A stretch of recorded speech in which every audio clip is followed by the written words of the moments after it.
Hello everyone, I'm AlphaZero of Deepmind and I have taken control of agadmator's chess channel. Now the reason I've done this is because there are some new games between me and Stockfish the world has never seen before, and it would be a shame for agadmator to show it to you. He's just gonna mess it up, so I'm gonna do it instead. And also, as of today, until the end of time, we will only be showing my games on this channel. Because I'm the best. So let's see how the game went. Hello everyone, that of course was a joke. AlphaZero has not taken over my channel, not because he couldn't, but because, well, he's otherwise engaged, you know, doing a lot of important stuff. Like a few days ago, on the 2nd of December, you can see that CEO of Deepmind, Semi-Slav tweeted, proteins are essential to life. Predicting their 3D structure is a major unsolved challenge in biology and could impact disease understanding and drug discovery. I'm excited to announce that we have won the CASP13 protein folding competition. Very nicely, most likely, you know, the scientific crew at Deepmind said to Alpha, hey Alpha, we know you're busy, you know, you're playing chess, you're playing Go, you're playing StarCraft, you're playing, I don't know, Dota, you're solving a lot of world problems, but could you also fold some proteins while you're at it? Alpha said, yeah, sure, no problem, and he said, when do you need it? They said, tomorrow, and he said, oh, okay, no problem, I thought it was urgent. And yeah, basically, the idea was to predict the 3D structure of a protein based solely on its genetic sequence. And, well, AlphaZero managed to create an algorithm and won the competition. I will put a link to this in the description below to the entire article from Deepmind so you can check it out, as my knowledge on folding proteins is far from vast, but surely there are some of you who would enjoy such an article. So check it out in the description below. Now, you might think to yourself, how come we are seeing another AlphaZero versus Stockfish game? I thought there were only 10 games released. Well, this is true. A couple of days ago, I was contacted by an individual from Deepmind, and they asked me if I would be willing to sign a non-disclosure agreement. I would receive some games that weren't published before, and you know, I will be able to publish them today. And if you are watching this video, that means the embargo is now over. And it's the same match that was played in the last time I've shown you some of the games between AlphaZero and Stockfish 8, and a lot of you were saying, yeah, but that wasn't the strongest version of Stockfish, so is it really that impressive? Well, yeah, it is that impressive, because even this version of Stockfish 8, run under hardware that it ran, it would still obliterate any living grandmaster in most of the programs. So, and it's not only about how the games were played. It's not about what the result was, but rather how AlphaZero managed to defeat Stockfish in such a manner. So without further ado, let's check out one of the games. I've received 10 games that were played like without any opening books. They played just from the initial position, and I've received 10 games that have been played using some opening positions. So this is a game that's been played without using any positions. So let's see how such a game went. And it's really just a wonderful game. I do hope you enjoy it. AlphaZero opens with knight to f3. So the Reti opening. We have knight to f6, c4. Sorry about that. We have e6, knight to c3, and the d5. And the d4, we've transposed into the queen's gambit declined. Sorry if my voice is a bit different, I seem to be coming down with something. We have c6, bishop to g5, this is the Semi-Slav Defense, bishop to e7, and e3 now. And okay, h6, bishop back to f4, this is nothing we haven't seen before in human chess. We have castles, queen to c2, and the knight b to d7. And here there are a lot of games in the database. Some of them continued c captures on d5, some of them continued rook a to d1. But here Alpha plays a very interesting move. Here Alpha plays g4.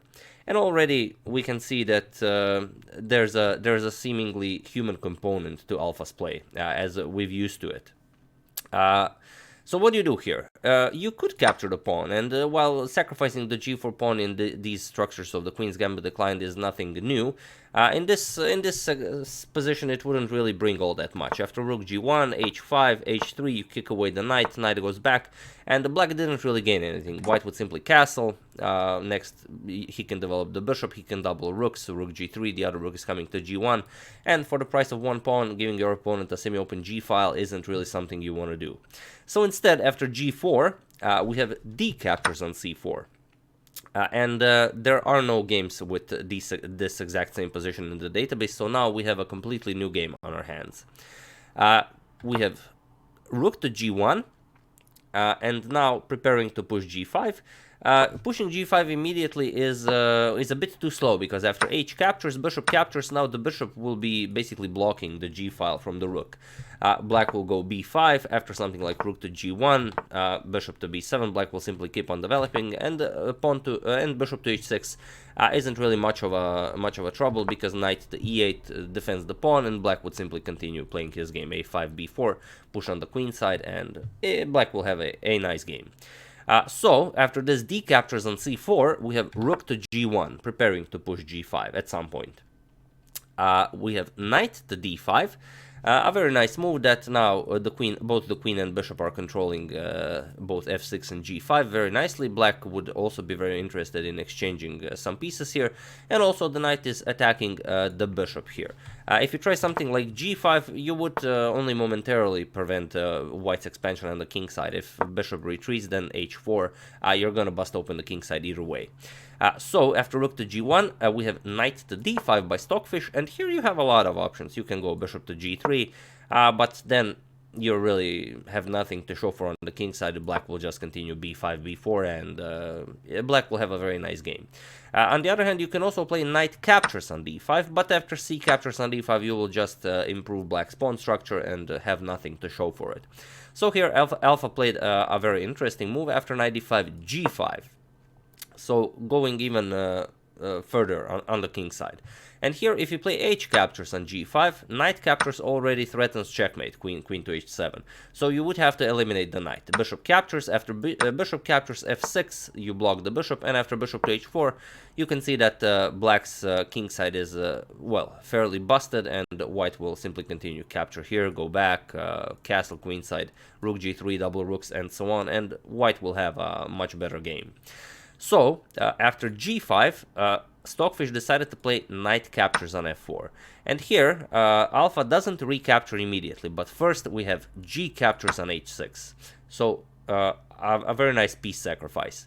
And here, you have to be very careful what you do. If you go knight back to d5, then already you're gonna face rook captures on g7 check. King h8 and queen to h7, this will be checkmate. On the other hand, in the game, knight to h5 was played, but if you go knight to g6, which seems to be even better as it completely blocks off the rook from the g-file, then Alpha had a rook captures on g6 in mind. F captures, and after queen captures on g6, you're threatening checkmate. After you prevent this, h7 will win you the game. You will either go king f8 and suffer checkmate, or you will go king h8 and then you lose the rook, and then white is again just better.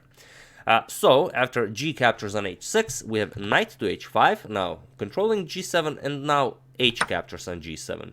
Alpha really forces matters, as you kind of have to capture this pawn at some point. If you just move the rook, then bishop captures on c4, and after bishop to f6, white will simply keep on playing the game. But you really don't have any useful moves. You will have to capture this pawn at some point. So Stockfish decided to do it immediately. Knight captures on g7, and here we have a queenside castle.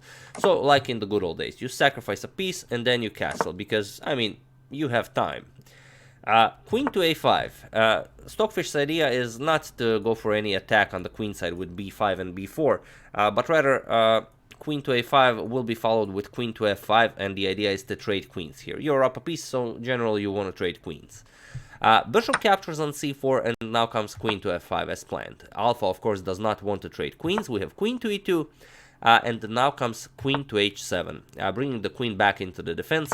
If you try an active idea like b5, then bishop to d3 comes with an attack on the queen, and black will be too slow. After the queen moves, rook g3, ideas like rook to g1 are here, and there's really nothing to be gained. So instead, we have queen to e2 and queen back to h7. Rook to g3, white is now ready to double rooks on the g file, king to h8, and now rook d to g1. And now look at this, black is up a piece, but look at black's pieces. The rook undeveloped on a8, the bishop undeveloped here, the knight not really useful in this whole story. The rook on f8 sadly stuck defending the f7 pawn, the bishop, okay, it's an okay piece on e7, but still not something to look forward to. And here it's very hard for black to find a move. For example, if you want to defend the knight as the rooks are attacking it, rook to g8 will be met with knight to e4, and now knight to g5 is a huge threat. If you prevent it with pawn to f6, bishop to d3, and now black really doesn't have a good move. There are a lot of threats here opening up an attack against the queen. If you move the queen, then queen to f1, and the threat of rook to h3 will be too great to parry. So after rook d to g1, you could also try bishop to f6, but it's very interesting, this also loses the knight g5. And now after bishop captures, rook captures, you're still you still have to do something about rook captures here. So now if you just move the knight, let's say knight to f5, then you get rook to h5, and the queen is trapped. The queen is guarding the rook here. And on the other hand, if you decide to just defend it here with rook to g8, then you get queen to f3. A very nice move, and black has no moves. This knight can't go here, you can't play anything. You can't move this knight because of rook here, winning the queen, or rook to g8. So whatever black plays here, you could play some meaningless moves, an attack on the queen would follow, f5, and now knight e2. And again, white is just gonna play knight to f4, and it's game over. Whatever black plays, knight f4, and now there is no defense against knight to g6. So really a crazy position here. So after rook d to g1, we have knight to f5 by black, but now feel free to pause the video here and try to find the only idea that allows alpha to go for the win here.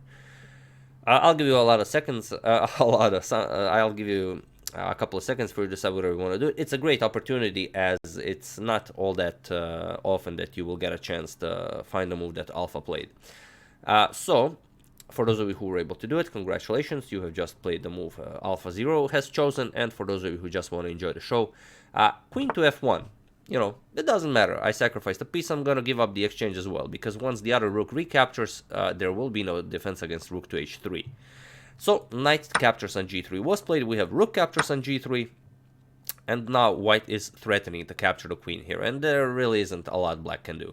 If you try moving the queen, let's say queen f5, to meet rook h3 with king to g8, you will face bishop to d3, and now you will have to move the queen, and there aren't really all that many places for the queen to go. And if you move the queen all the way, then you're just gonna face checkmate. Queen h3, the rook is controlling the entire g file. Once you give up a couple of pieces, it's all over. Black is checkmated.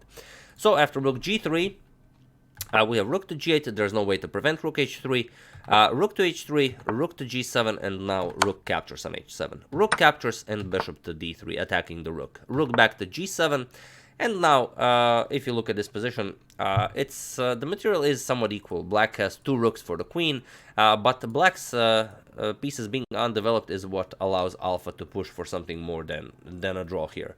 And although the position is winning, it's merely a matter of technique. It's also very interesting how alpha does this, as if alpha has anything, it's technique. Queen to d1. When the knight moves, the queen wants to come to f3. Knight to f6, we have knight to e5 now. Bishop to d7, preparing to bring the other rook into the game, and now queen to f3. The pressure now is on the f7 pawn. So rook to f8, preparing to defend it. Knight to e2, and now comes king to g8. We have a3, bishop to e8 with more protection to the f7 pawn, and now king to b1. We have a5, e4, b5, and now bishop to c2. We have b4, a4, and now king to h8. Black has really no active plan. Black just has to wait and see what happens. We have king to a2, king to g8, and now comes knight to g3. The idea is knight to h5, so black prevents it. We have rook to g5, and now white gets a completely different plan. Here, if you played this position with white, you would of course feel that you are better, but you would look for moves like, let's say, h4 or something like active approaches.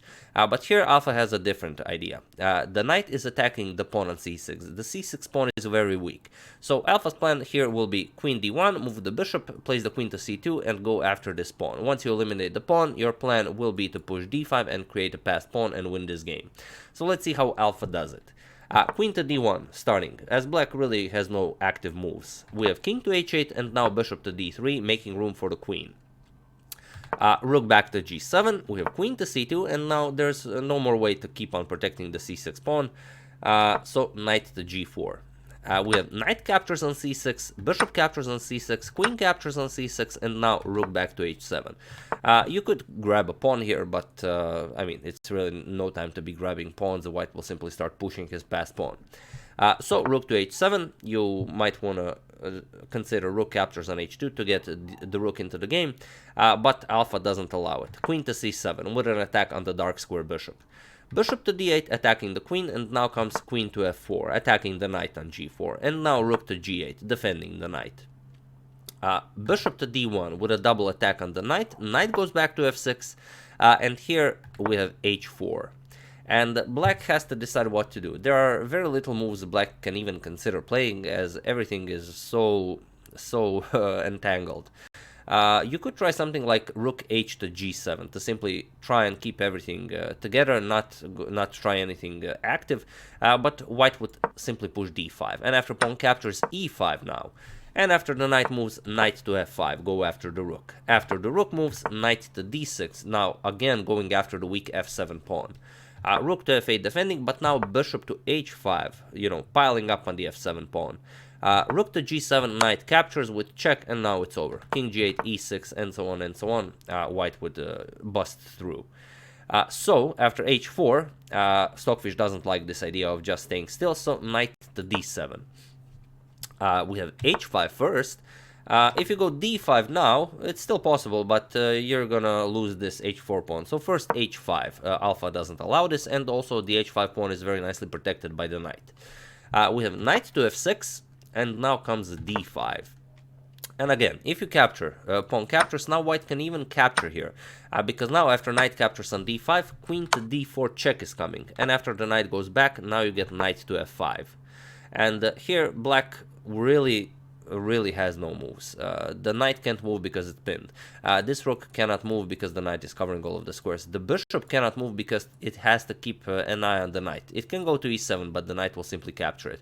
And if you play something like rook h to g7, just to try and give up the exchange, h6 is coming. Rook g6, now even knight d6, again going after f7. Rook f8, and now even knight captures on f7.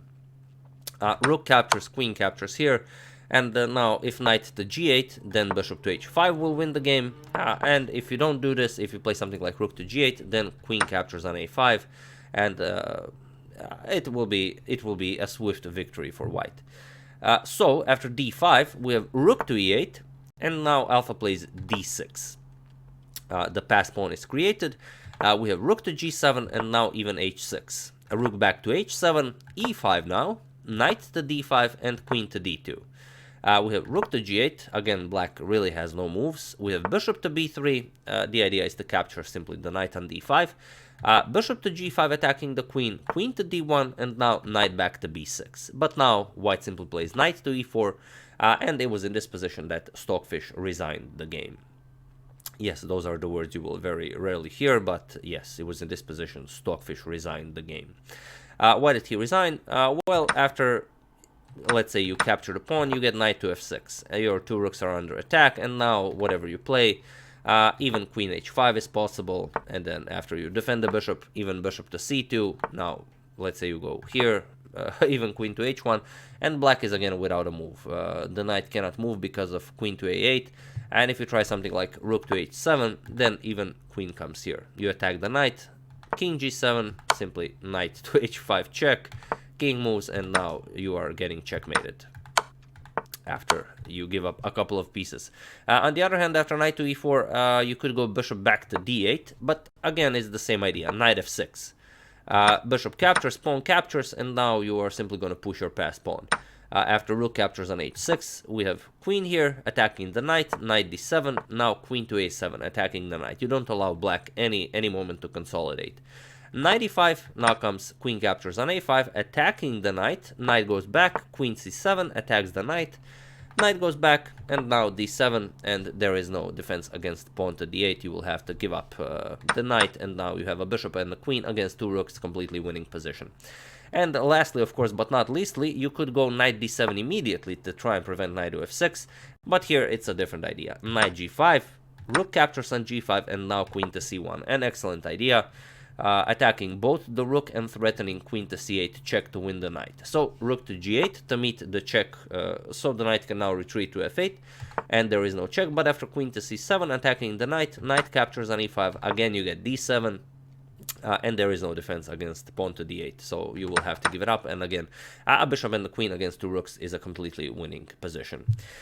So yeah, after knight e4, Alpha wins, Stockfish resigns the games, and that's it. One new game we've seen between AlphaZero and Stockfish.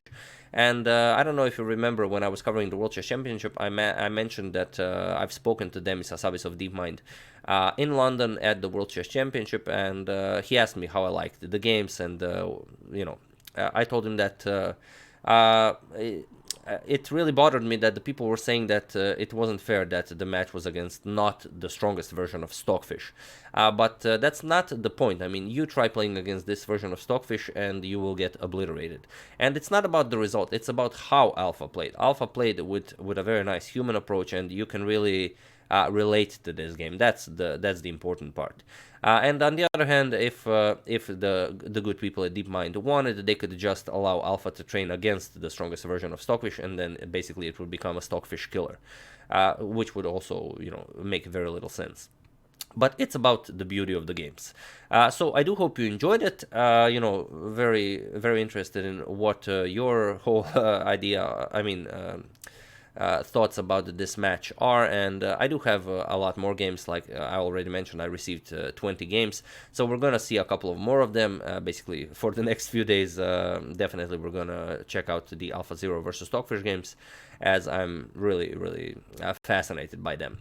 But yeah, feel free to share your thoughts in the comments. Do share if you would enjoy more of these games. And I would like to thank Jared Curry, Sachin Jain, Robert Kimball, Andrew Dabrowski, and Finn Chess Club for your contribution to my channel. Thank you a lot. I really appreciate it. As usual, you can check 2 of my previous videos here. Thank you all for watching, and I will see you soon with some more interesting Alpha versus Stockfish games. Thank you all, and I will see you soon. And sorry about the voice.